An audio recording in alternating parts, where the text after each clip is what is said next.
The day my uncle kicked me out, the Florida sky cracked open with thunder. Not a soft summer storm, but a full-on downpour. Lightning, wind, sheets of rain pelting the driveway as he flung my backpack into the street like I was yesterday's trash.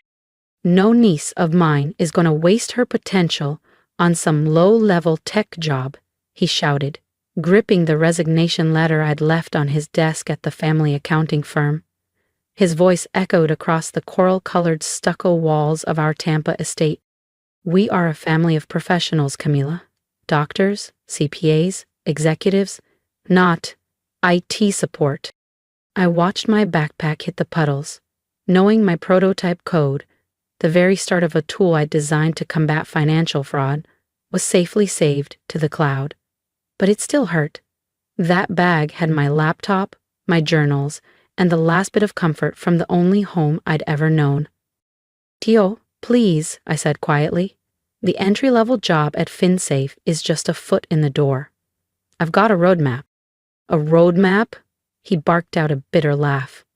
Camila Vega, you had a future. The partner promotion at the firm, the engagement to Paul Ramirez, a respectable path.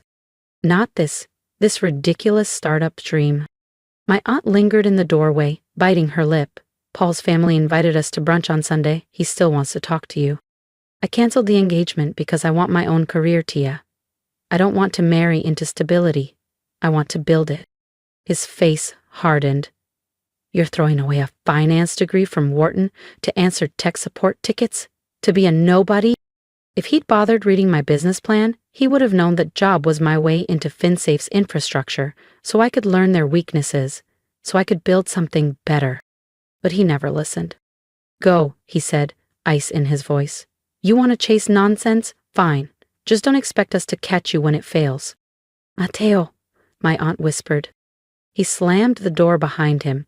She's not my niece anymore. I stood in the rain, scooping up my soaked bag with shaking hands. That day, I lost my family, but I started building my future. 3 years of secret coding, 3 years of pretending to care about asset depreciation and tax loopholes while quietly building my fraud detection algorithm had led to this moment. I looked at my aunt, still standing in the open doorway, one hand resting on the frame like she wasn't sure if she should step out or step back. Tia, I said softly, aren't you going to say anything? She looked toward the house, where Uncle Mateo was no doubt in his leather-wrapped study pouring himself a scotch, furious and self-righteous. Maybe, she whispered, maybe in a few months, when you realize this was a mistake. Then she gently closed the door behind her. I turned back to the house I'd grown up in. Spanish tiles, palm-lined driveway, and the Vega and Vega CPA sign shining next to my uncle's Lexus. Then I slid into my dented old Honda and drove away from the life they'd designed for me. My new place wasn't much. A converted guest house in an aging Tampa suburb with unreliable plumbing and roaches the size of golf balls.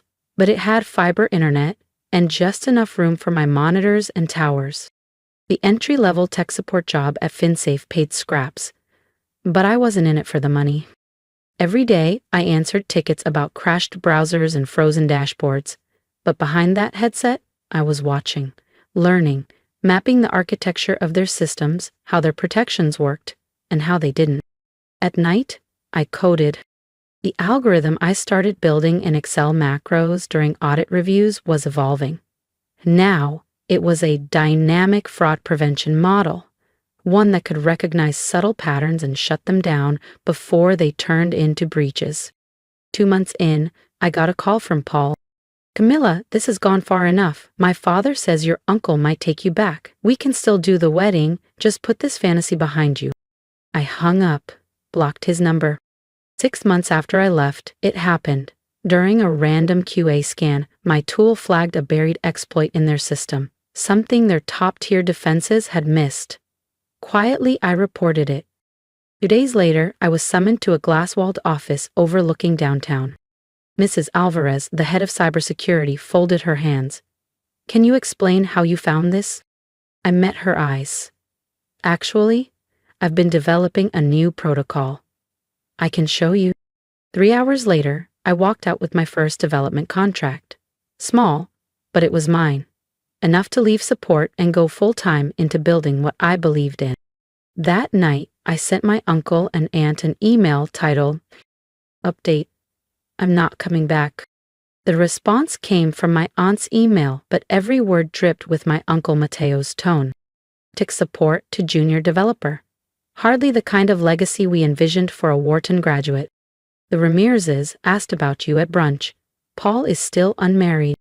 I didn't finish reading, just closed the email and went back to my code. The next year blurred by in lines of Python and long nights. My protocol evolved, growing smarter, faster, and far more effective than anything on the market. That first contract with FinSafe opened doors.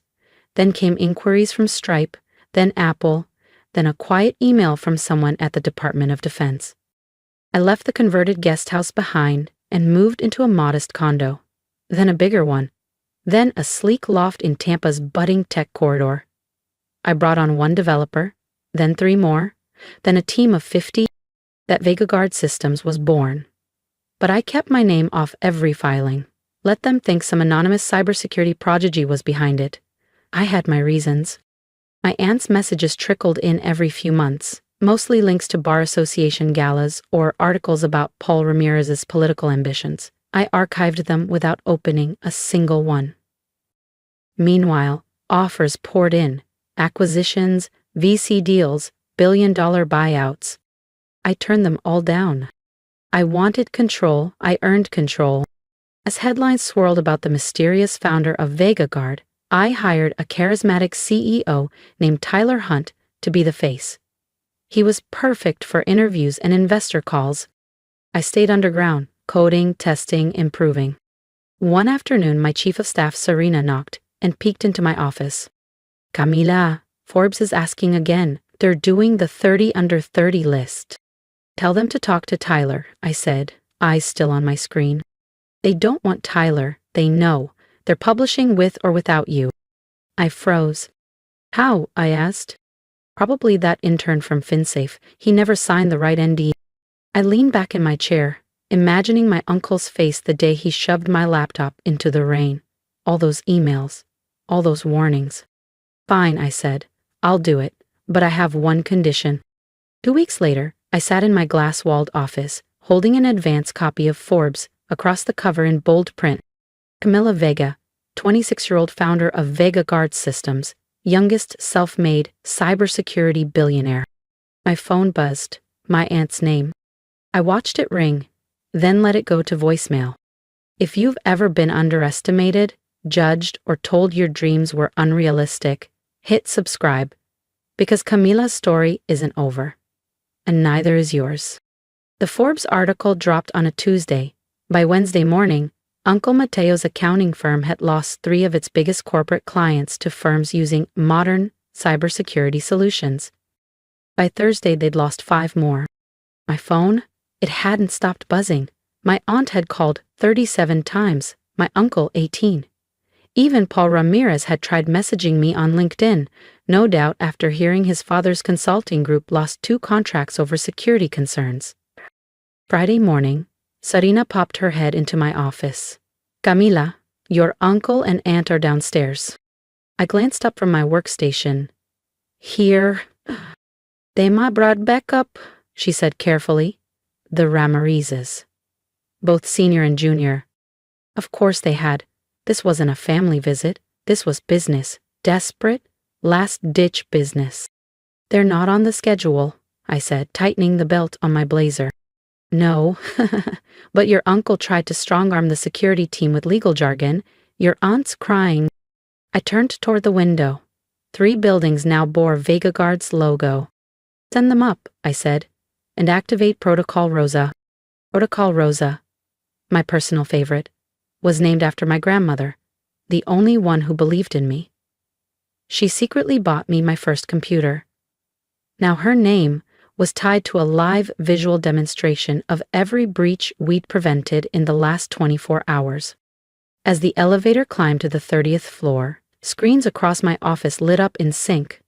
Attack maps, defense logs, live comparisons between compromised firms and our protected partners. The doors opened. Uncle Mateo barged in first, gripping Forbes like a legal brief. My aunt trailed behind, eyes red and tearful. The Ramirezes followed, stiff and uneasy. "How dare you," Mateo barked. "How dare you humiliate this family like this?" "Humiliate?" I asked, eyes calm. "By creating a billion-dollar company that protects firms like yours from hemorrhaging clients? Do go on." "You lied to us?" my aunt cried. "All this time, pretending to be some IT assistant?" "I never lied. You just never asked." I glanced at Paul, too busy forwarding articles about Paul's career or pushing brunch invites to notice what I was building. Paul stepped forward, smile rehearsed. "Camila, come on. Maybe we can realign our goals, merge our interests." "A merger," I echoed, then gestured at the glowing displays. "No one skips the audit," I said, "not even family." I smiled. Cool. Measured. Even for family there were limits. "We're not just any potential clients," Uncle Mateo snapped. "We're your family. You owe us." I rose from my chair slowly. "Do I?" I walked around my desk, facing him directly. "Let's talk about what I owe you. Should we start with the day you tossed my things into the rain? Or maybe when you told everyone at the Gulf Shore Country Club I was having a breakdown? Or how about when you tried to have me declared legally incompetent just so I couldn't touch my trust fund?" His face darkened. "That was for your own good. You were throwing away a future." "A future you planned," I said, pressing a button on my desk. The screens behind me shifted, now showing VegaGuard's real-time stock value and total market valuation. The numbers blinked, bold and impossible to ignore. "You mean this?" I gestured. "The company valued higher than every accounting firm in this city combined? The system protecting 80% of Fortune 500s? The technology behind a new $2 billion 0 cents federal contract?" My aunt collapsed into a chair, her silk scarf balled in her hand. "But why didn't you tell us?" "Were you really going to listen?" I asked, folding my arms. I remember clearly. Uncle Mateo said I wasn't his niece anymore, that no family of his worked in IT. "That was 3 years ago," she whispered. "We were worried." "No, you were worried about appearances. About the broken engagement with Paul? And what the neighborhood would say." Paul stepped forward, still trying to salvage his charm. "Camila, we can move past that. Let's grab dinner, talk it over." I hit another button. A contract appeared on the wall-sized screen. "This is VegaGuard's standard audit agreement," I said calmly. "If your firms want to work with us, you'll sign this. The fee is $50,000, 0 cents per audit, non-negotiable." "50,000?" Judge Ramirez stammered. "That's extortion." "Actually, it's a bargain," I replied. "Ask the clients you've lost." I returned to my desk. "Serena will send over the paperwork. Standard processing is 6 to 8 weeks." "Weeks?" Mateo shouted. "We're bleeding clients now." "You should have thought of that before dismissing cybersecurity as beneath you. Now, if you'll excuse me, I have a board meeting." "Camila Isabella Vega," my aunt said, her voice trembling. "This isn't over." "It is," I said, nodding to the security team near the elevator. "They'll show you out." "Oh, and that reserved parking spot at Vega and Vega? You might want to reassign it. The Vega name's got more weight in tech now." After they left, Serena brought in a fresh coffee. "Your aunt left this," she said, handing me an old photo. "She wanted to give it to you herself," Serena said, placing a small frame on my desk. "But she didn't have the courage." It was a photo of me at 12, hunched over my first computer in the corner of my grandparents' den, a gift from Abuela Rosa. I smiled. Of course. Uncle Mateo had hated it.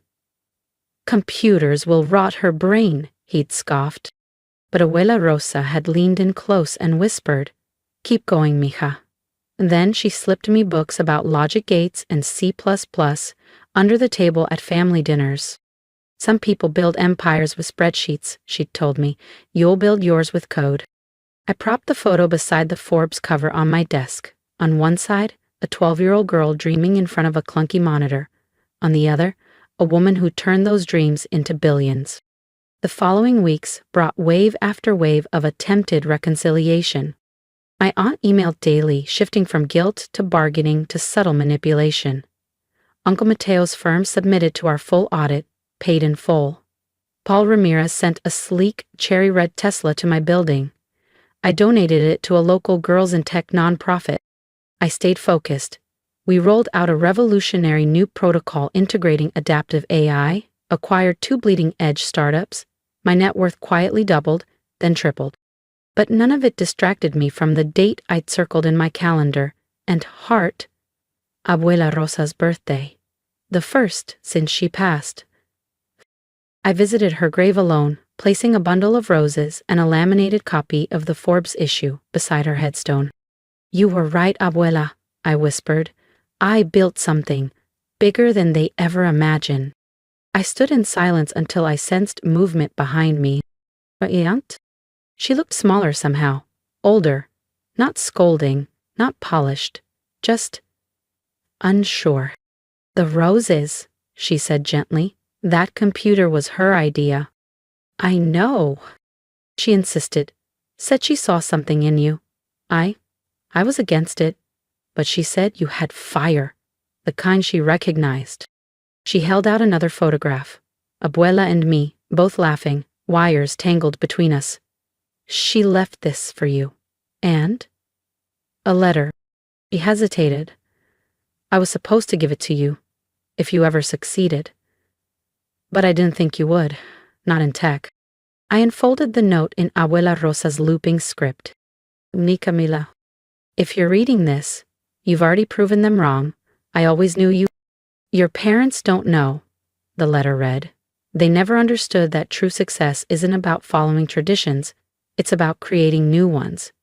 Prove them wrong, menina brillante. Then prove them right about one thing, that you're still their daughter, even if you chose a different path. Love, Aina Abuela Rosa." I looked up at my aunt, really looked at her, for the first time in years. The tight perfection of her hair and pearls couldn't hide the weariness or the weight of regret behind her carefully curated posture. "I have a board meeting in an hour," I said, folding the letter with care and slipping it into my desk drawer. "But maybe we could get coffee next week. Just us?" Her eyes welled. "I'd like that." It wasn't forgiveness. Not yet. But maybe it was the start of something new. That evening, I added 2 things to my office wall. Abuela's letter, and the photo of us at my first computer. Between them, I framed a single page of code, the original build of the protocol that started it all. My phone buzzed. "Serena, your uncle's firm passed the audit. Approved the client agreement?" I glanced at the wall, 12-year-old me grinning at a CRT monitor. The Forbes cover. The letter that told me I'd make it, long before I did. Me. Add a clause. They have to update the parking permit first. VegaGuard Systems has a nice ring to it. Because sometimes, success isn't about proving them wrong. Sometimes, it's about proving yourself right. And sometimes, just sometimes, it's about building your own way home. Even if it takes a billion-dollar bridge to get there. If you've ever been underestimated, pushed aside, or told your dreams didn't matter, I hope my story reminded you that quiet strength is still strength. I built something powerful when no one believed in me, not to prove them wrong, but to prove me right. Leave a comment below. Share your story, your turning point, or simply a word of encouragement. I read them all. And if you're still in the middle of your journey, here's my advice. Trust your spark. Even when others can't see it, subscribe and stay with me, because we're just getting started, and I'm not done building yet.